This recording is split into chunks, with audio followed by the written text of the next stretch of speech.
നമസ്കാരം, പ്രവാസി മലയാളിയിലേക്ക് സ്വാഗതം. ഫിലിപ്പീൻസിന്റെ തലസ്ഥാനമായ മനിലയിൽ അഗ്നിപർവ്വത സ്ഫോടനത്തിന് മുന്നറിയിപ്പ്.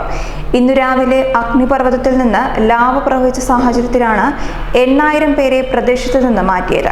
എന്നാൽ കഴിഞ്ഞ ദിവസം അഗ്നിപർവ്വതത്തിൽ നിന്ന് പുകയും ചാരവും വമിച്ചിരുന്നു. ഇന്ന് രാവിലെ ഫിലിപ്പീൻസിന്റെ തലസ്ഥാനമായ മനിലയ്ക്ക് സമീപം സ്ഥിതി ചെയ്യുന്ന താൽ അഗ്നിപർവ്വതത്തിൽ നിന്ന് പുറത്തുവന്ന ലാവ പുതിയൊരു അഗ്നിപർവ്വത സ്ഫോടനത്തിന്റെ മുന്നറിയിപ്പായിരിക്കുമെന്നാണ് വിദഗ്ധർ ചൂണ്ടിക്കാട്ടുന്നത്. അപകട മുന്നറിയിപ്പിനെ തുടർന്ന് മനില അന്താരാഷ്ട്ര വിമാനത്താവളത്തിൽ നിന്നുള്ള 286 വിമാന സർവീസുകൾ റദ്ദാക്കി. മനിലയിൽ നിന്ന് 70 കിലോമീറ്റർ തെക്കുമാറി ഒരു തടാകത്തിന് മധ്യേ സ്ഥിതി ചെയ്യുന്ന താൽ എന്ന അഗ്നിപർവ്വതമാണ് ഇത്. മനിലയിൽ നിന്നും 60 കിലോമീറ്റർ അകലെയുള്ള താൽ അഗ്നിപർവ്വതത്തിൽ നിന്നും ലാവ ഒഴുകിയെത്തിയതിനെ തുടർന്നാണ് അധികൃതർ മുന്നറിയിപ്പ് നൽകിയത്.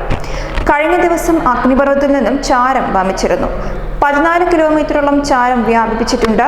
അഗ്നിപർവ്വതത്തിൽ നിന്ന് ലാവ ഒഴുകാൻ തുടങ്ങിയതോടെ സമീപ പ്രദേശത്ത് ഇടിമിന്നലും ഭൂചലനവും അനുഭവപ്പെടുന്നുണ്ട്. ലാവ ഒഴുകി തുടങ്ങിയതോടെ സമീപത്തുള്ള ഗ്രാമങ്ങളാകെ ചാരത്തിൽ മുങ്ങിക്കിടക്കുകയാണ്.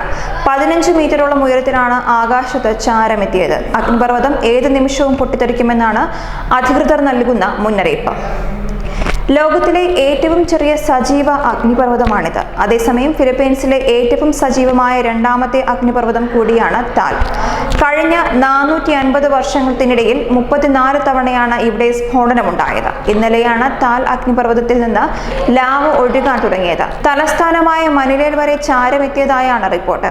അഗ്നിപർവ്വതത്തിൽ നിന്നുള്ള ചാരം കാരണം മനില അന്താരാഷ്ട്ര വിമാനത്താവളം അടച്ചിട്ടിരിക്കുകയാണ്. അഗ്നിപർവ്വതത്തിൽ നിന്നുള്ള ചാരവും വോൾക്കാനിക് വാതകവും ആകാശത്ത് തങ്ങി നിൽക്കുകയാണ്.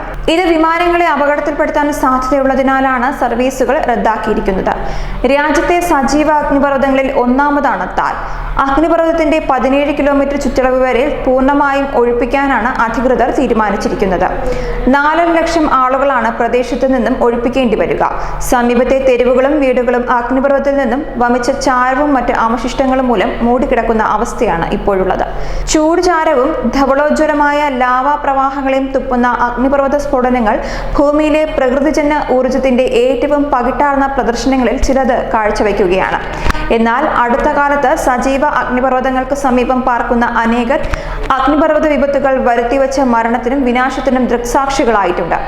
1980 മെയ് 18-ന് USA-യിലെ തെക്കു പടിഞ്ഞാറൻ വാഷിംഗ്ടൺ സംസ്ഥാനത്തിലെ സെന്റ് ഹെലൻസ് പർവ്വതത്തിന്റെ ഉഗ്രമായ സ്ഫോടനത്തിന് ശേഷം ലോകത്തിന്റെ വിവിധ ഭാഗങ്ങളിലും നിരന്തരമെന്ന് തോന്നിയ മാരക അഗ്നിപർവ്വത സ്ഫോടനങ്ങളുടെ പ്രളയം തന്നെ ഉണ്ടായിട്ടുണ്ട്. ഈ കാലഘട്ടത്തിലുണ്ടായ ജീവാപായം അതിനു മുൻപത്തെ 7 ദശകങ്ങളിൽ രേഖപ്പെടുത്തിയ മൊത്തം ജീവാപായത്തിന്റെയും കടത്തിവെട്ടി. കോടിക്കണക്കിന് ഡോളറിന്റെ വസ്തുനാശവും സംഭവിച്ചു. വായുവിലൂടെ വ്യാപിച്ച അഗ്നിപർവ്വതചാരം വിമാനങ്ങളുടെ നിയന്ത്രണം കെടുത്തി അടിയന്തരമായി താഴെയിറങ്ങാൻ അവയെ നിർബന്ധിതമാക്കിയപ്പോൾ വിപത്തുകളുടെ വക്കിൽ എത്തിയിരുന്നു. ന്യൂസ് ഡെസ്ക്, പ്രവാസി മലയാളി.